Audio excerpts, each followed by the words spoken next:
اسے کیا افتیا قائد اعظم کبھی زندگی میں وہاں آیا ہی نہیں لوگوں کے جذبات کو ابھارنے کے لیے۔ پہلی بات تو یہ ہے کہ عوام اور فوج کے درمیان یہ خلا یہ پیدا کیوں ہوا کہ پاکستان کے عوام آج پاکستان کی فوج کے خلاف باتیں کر رہے ہیں۔ جو بات کرتا ہے اسے مار دیا جاتا ہے، اٹھا لیا جاتا ہے، لاش بھی نہیں ملتی۔ عمران ریاض کے ساتھ کیا ہوا ہے؟ جب آپ اس قدر جبر کریں گے تو میرے دوستو یہ بات ذہن میں رکھیے گا، یہ میرا پیغام ہے کھلے عام کہ ظلم آخر ظلم ہے، حد سے مٹتا ہے، ظلم آخر ظلم ہے، حد سے بڑھتا ہے تو مٹ جاتا ہے، اور ہر سیارات کے بعد روشنی کی کرنیں پھوٹتی ہیں۔ وطن عزیز میں گزشتہ جو ہمارے 70 سال گزرے ہیں یہ سیارات تھی۔ انشاءاللہ ہم نا امید نہیں ہیں، سحر آئے گی، صبح آئے گی، روشنی کی کرنیں پھوٹیں گی۔ دکھ کا پہلو یہ ہے کہ ہمارے آرمی چیف باقاعدہ نظر آ رہا ہے کہ وہ ایک سائٹ پہ جا رہے ہیں۔ لندن سے اس ملک کی تقدیر کے فیصلے ہو رہے ہیں۔ اب عمران خان کو میں کروں گا قیدی نمبر 804۔ اس نے کوئی جرم نہیں کیا تھا، اس کا جرم صرف پاکستان سے وفا ہے۔ وہ پاکستان کے لیے کچھ کرنا چاہتا ہے۔ اس کے ویژن میں ایک ہی بات ہے کہ پاکستان کو ایسی ریاست ہونا چاہیے،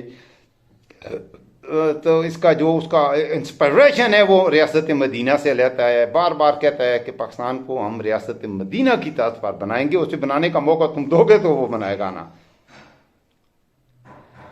اور بھی دنیا میں بڑے بڑے سپہ سالار گزرے ہیں۔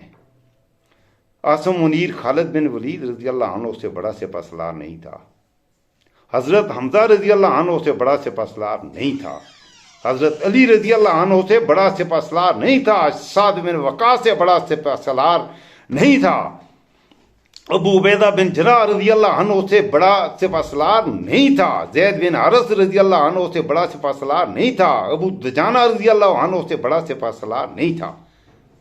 خالد بن ولید کو صرف ایک جنبش قلم سے، ایک حکم پہ، ایک جملے سے کہ تمہیں سپہ سالاری سے ہٹایا جاتا ہے، تمہاری جگہ ابو عبیدہ بن جراح سپہ سالار ہوں گے۔ رات کو خلیفہ کا حکم پہنچتا ہے، صبح خالد بن ولید ایک سپاہی کی حیثیت سے لڑتا ہے اور سپہ سالار ابو عبیدہ بن جراح ہے۔ یہ کیا طریقہ ہے کہ ملک کا سپہ سالار، ملک کی فوج، ملک کے اقتدار پر قابض ہو جائے؟ ملک کے یہ حالات ہیں، شہادتیں ہو رہی ہیں، لاشیں گر رہی ہیں، اور ہمارا آرمی کا چیف خزانہ کے معاملات ٹھیک کرنے پہ لگا ہوا ہے۔ وہ وزیر معیشت بنا ہوا ہے، وہ ملک کی اکانومی کو ٹھیک کرے گا، وہ ملک کے خارجہ تعلقات پر بات کرے گا، سعودی عرب کا دورہ کرے گا، چین کے ساتھ ریلیشن شپ پر بات کرے گا، امریکی سفیر کو لے کے گوادر جائے گا، اور گوادر میں چائنا والوں کے ساتھ ایک نیا تنازع کھڑا ہوگا کہ یہ بندرگاہ ہم نے بنائی ہے، یہاں امریکن سفیر کو اس اپنے ابے کو کہاں سے لے آئے ہو؟ اس طرح کے واقعات میں وطن عزیز میں آپ کی خدمت میں رکھنے تھے۔ تو قیدی نمبر 804 اب قیدی نمبر 943 ہو گیا ہے اڈیالہ جیل میں۔ لوگ اس سے محبت کرتے ہیں۔ گیلپ کے تازہ سروے کے مطابق عمران خان پاپولرٹی میں سب سے آگے ہے۔ یہ سارے مل بھی جائیں تو بھی اس کے قریب بھی نہیں پہنچتے پاپولرٹی میں۔ اب اسے الیکشن سے باہر رکھ کے ملک کو مزید ایک بحران میں دھکیلنے کے مترادف ہوگا۔ آپ جتنا ظلم کرے گا، آپ جس قدر ظلم کریں گے، رد عمل اتنا ہی شدید آئے گا۔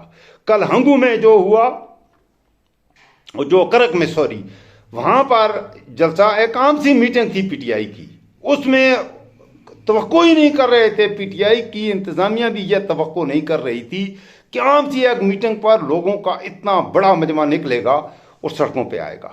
سڑکوں پہ لوگ آئے، نعرے لگائے۔ سن لیجئے کس طرح کے نعرے لگے۔ گلگت بلتستان میں آپ فراڈ کر رہے ہیں، نعرے لگ رہے ہیں۔ سنیں گلگت بلتستان میں کیا نعرے لگ رہے ہیں، اپنی آنکھیں کھولیں، یہ نہ ہو کہ بہت دیر ہو جائے۔ اپنا خیال رکھیے گا، مجھے دعاؤں میں یاد رکھیے گا۔ پلیز ویڈیو کو دوستوں کے ساتھ شیئر کریں، چینل کو سبسکرائب کریں۔ انشاءاللہ ملتے ہیں ایک بریک کے بعد ایک نئی ویڈیو کے ساتھ۔ اپنا خیال رکھیے گا۔ اللہ تعالیٰ آپ کا محافظ و نگہباں ہو۔ اللہ تعالیٰ پاکستان کا حافظ و نگہباں ہو۔ فی امان اللہ۔